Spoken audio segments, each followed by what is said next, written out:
I have the Sokani X60 RGB here for a review. This is not a sponsored video, and I purchased this light with my own funds. Awesome. The Sokani is an 80 watt Cob light which sells for around $200, and it offers a lot of bang for your buck. Would I recommend this light? Yes and no.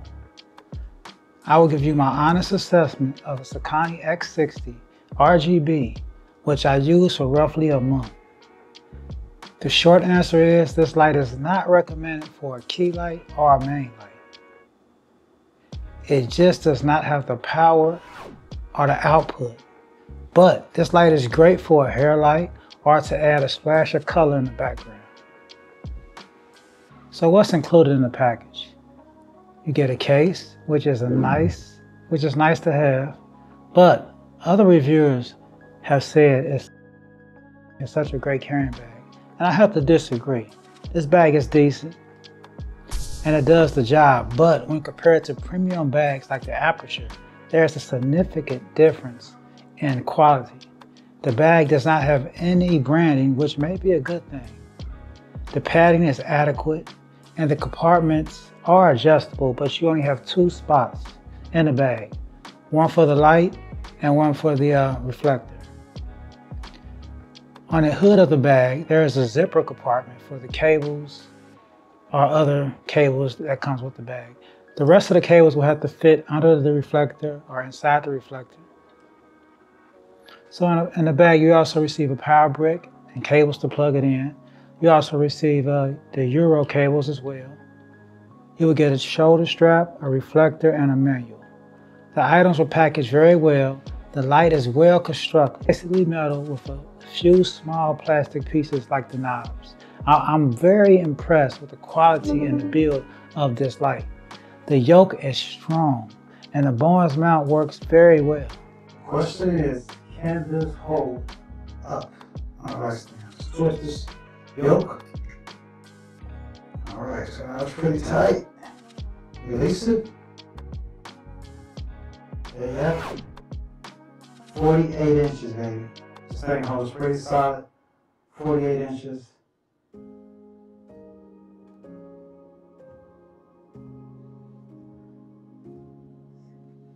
Yeah. The only issue is the opening that you attach to the light stand is kind of short. So on some light stands, it may be a little off-centered and it doesn't sit flush. Some other flaws with the construction. The biggest flaw is the power cable. It connects to the bottom of the light and it's very short, so the power brick will hang and it may fall out. Actually, I had it happen to me a few times. I got one. Check this clip out right here.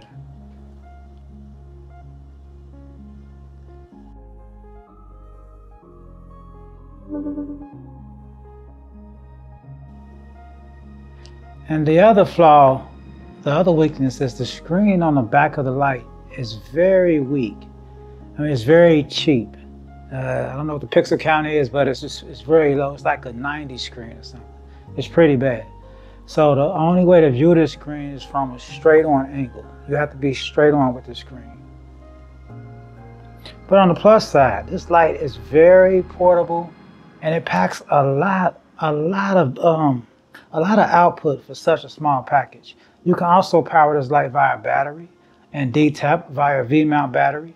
You will need to purchase the accessories for this feature. Now onto the light quality. And this light is very accurate as far as the color temperature. I did some comparisons with the Aperture LS60D and the Amaran P60C. Now I chose the LS60D because it's also a 60 watt light.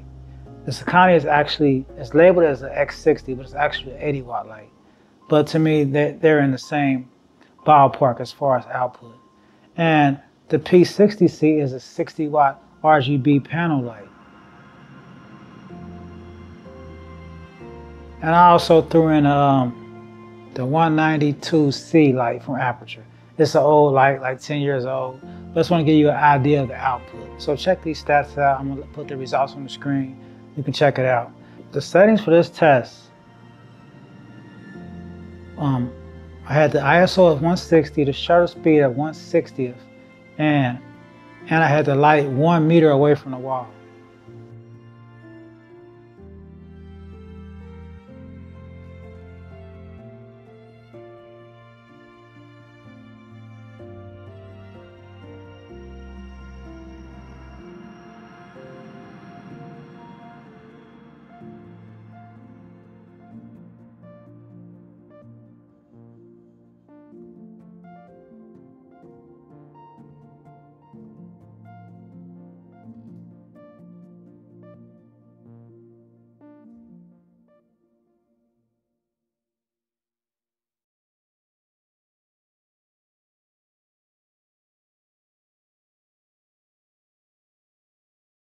So this light was outperformed by both the LS60D and the P60C. And that's why I state this is not meant to be a main light or a key light. It just doesn't have the output. The LS60D just, I don't know how many times, 4 or 6 times as bright as this light. The P60C, I want to say at least twice as bright. Now, I did the test with and without the reflector so you can see the results. And the reflector does increase the output by maybe twice. But there is a caveat. There is a problem with the reflector. And the flaw is, at the fallout point, the fallout is very sharp and you can see a ring and it's like discoloration. And also with the reflector on, the light is not as accurate as it normally is. Before the light was falling within 100, 150 Kelvin. When I added the reflector to the light, it jumped to plus 400, plus 500 Kelvin. So you're gonna lose quality, and if you can keep the ring, the outside, the fall off out of the shot, then it works great.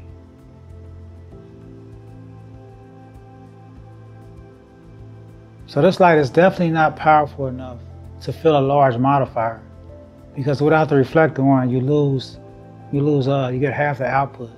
So this light, if it had to be used as a main light, a key light, you can use in a studio environment when you have very control. You have good control of the lighting. If not, I would not recommend this light for a key light or a main light. So now let's talk about how you control this light. And one way to control this light is from the back of the light itself. You have 2 knobs, and I gotta let you guys know, you purchase this light, you have to hold the light button, the power on button, for roughly 4 seconds for it to come on. So some people purchase the light and they said it was DOA, dead on arrival, but you have to hold the power button for 4 seconds, roughly 4 seconds, for it to turn on. Now you have 2 knobs, both rotate and push in to navigate the menu. They are very responsive and adequate, but the best way to control this light is the app. And this app is called SSLED. And this app is exceptional. I mean, it's one of the best lights I've used from any manufacturer.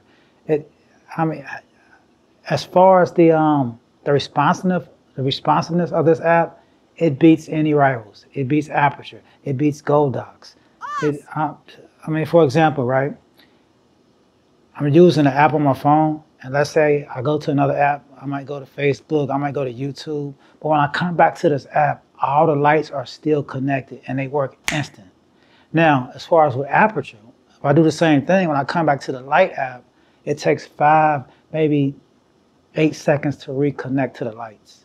So if you're in a hurry, you want to make fast adjustments, this light is exceptional. Now you don't have all the same features, and it's not as fancy as, say, Aperture Sidus Link app, but it gets the job done. I got to give this app an A+. This app is really, really a great feature, and to me, that's one reason to purchase this light. So let's say you had the X60 version 2, which is the daylight only light, and you got this light. With them two lights, you can have a nice kit. You can have the X60 as your main light and the X60 RGB as your field light, your background light, or whatever it may be. And they also have the same issue as far as, I guess they leave like a green hue at 56 Kelvin, but skin tones actually look pretty cool, so that's the main thing. Now, let's look into the app a little bit. You have RGB controls, you have special effects, you have a total of 10 effects. You know, just your basic effects. You can look at them, check them out.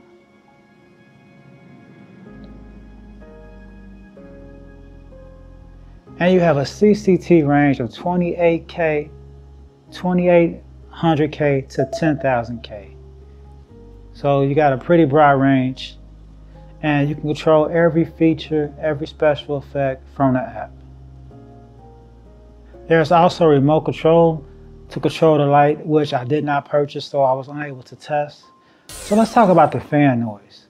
And I gotta give this light a thumbs up. It handles noise. The fan, the system, it keeps it pretty cool. There's a gauge on the back of the light that's in Celsius to tell you the actual temperature.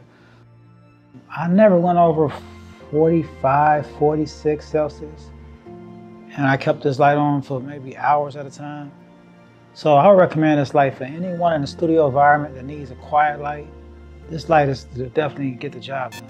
Overall, I would say this light is a great addition to any kit. If you need that splash of color, I mean, for $200, the output that you get is really phenomenal for an RGB light, especially for a COB light. There isn't any other light on the market that can match that output per price. Now, the P60C, it costs $349. This light costs $199. And the P60C will definitely outperform this light, but you're paying almost twice as much. And the P60C is a panel light, so you know you have different technologies, different features, and different purposes for both lights. But as far as a COB light, there isn't no light in this price range that competes with this light. So that's it for me. Thanks a lot for watching. Please like and subscribe for more great content.